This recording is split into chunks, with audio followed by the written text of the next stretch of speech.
रात का सन्नाटा असामान्य था। हवा में कुछ ऐसा था जो डर और बेचैनी दोनों का एहसास करवा रहा था। पूरा घर सो रहा था, लेकिन तान्या की आंखों में नींद नहीं थी। उसने खिड़की खोली तो बाहर किसी के कदमों की आवाज आई। जब उसने नीचे झांका तो किसी को घर के आंगन में घूमते हुए देखा। वो छाया बिल्कुल उसके पिता जैसी लग रही थी। सुबह तान्या ने काजल को बताया, लेकिन काजल ने उसे डांट दिया। ये सब तेरे दिमाग का वहम है, उसने कहा। पर उसी वक्त दरवाजे पर एक लिफाफा आया। उसमें लिखा था, सच जानना है तो आज रात पुराने कुएं के पास आना। तान्या ने तय किया कि वो जाएगी।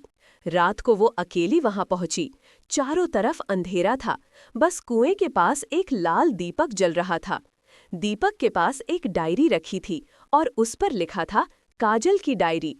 उसने डायरी खोली और उसमें लिखा था, मुझे अफसोस है कि मैंने उसे मारा, पर अगर मैंने नहीं किया होता तो हमारा राज खुल जाता। तान्या के हाथ कांप गए। उसने पन्ना पलटा तो नीचे किसी के सिग्नेचर थे, संजय। अचानक कुएं से किसी के रोने की आवाज आई। उसने टॉर्च जलाई और नीचे पानी में कुछ तैरता हुआ दिखा, एक पुराना स्कार्फ जो उसकी माँ का था। वो डर के मारे पीछे हटी, लेकिन किसी ने उसका हाथ पकड़ लिया। पीछे मुड़कर देखा तो क्रिश खड़ा था। उसने कहा, तू यहाँ क्यों आई? अगर तूने ये राज खोला तो सब खत्म हो जाएगा। तान्या बोली, मैं जानना चाहती हूँ कि मेरी माँ को किसने मारा। क्रिश चुप रहा, फिर धीरे से बोला, तुझे क्या लगेगा अगर मैं कहूँ कि तेरी माँ जिंदा है? तान्या का दिल धड़कने लगा। क्या? क्रिश बोला, हाँ, वो मर नहीं पाई। उसे संजय ने कुएं में फेंका था, लेकिन किसी ने उसे बचा लिया और वो अब लौट आई है। तान्या को अचानक किसी के कदमों की आवाज सुनाई दी। काजल और संजय वहां पहुंच चुके थे।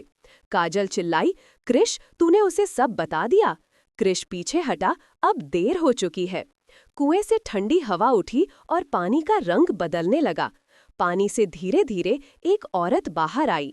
चेहरा आधा जल चुका था, लेकिन आंखें पहचान में आ रही थीं। वो औरत बोली, काजल, तूने सोचा था मैं मर गई, अब तेरा सच तेरे साथ जलेगा। काजल पीछे हटते हुए बोली, मैंने वो सब तेरे लिए किया। वो औरत चिल्लाई, मेरे लिए या अपने लिए? अचानक हवा तेज चली और कुएं के पास जलता दीपक बुझ गया। जब सबने आंखें खोली तो वहां कोई नहीं था, न वो औरत न संजय। बस तान्या अकेली खड़ी थी। उसके हाथ में वही डायरी थी और उस पर खून के निशान थे। सुबह पुलिस आई। कुएं के पास 2 लाशें मिली, एक संजय की और एक अज्ञात औरत की। काजल को बेहोश हालत में पाया गया। वो बार बार कह रही थी, मैंने उसे नहीं मारा, वो खुद लौटी थी। तान्या अब घर की एकमात्र वारिस थी, लेकिन हर रात उसे वही आवाज सुनाई देती थी, तान्या, अब तेरी बारी है सच बनने की। कहानी का अंत वहीं नहीं हुआ। 1 साल बाद जब नया परिवार उस घर में रहने आया, उन्होंने दीवार पर लिखा पाया, जो सच जानता है वो बच नहीं पाता। और उसी रात आंगन में वही लाल दीपक अपने आप जल उठा।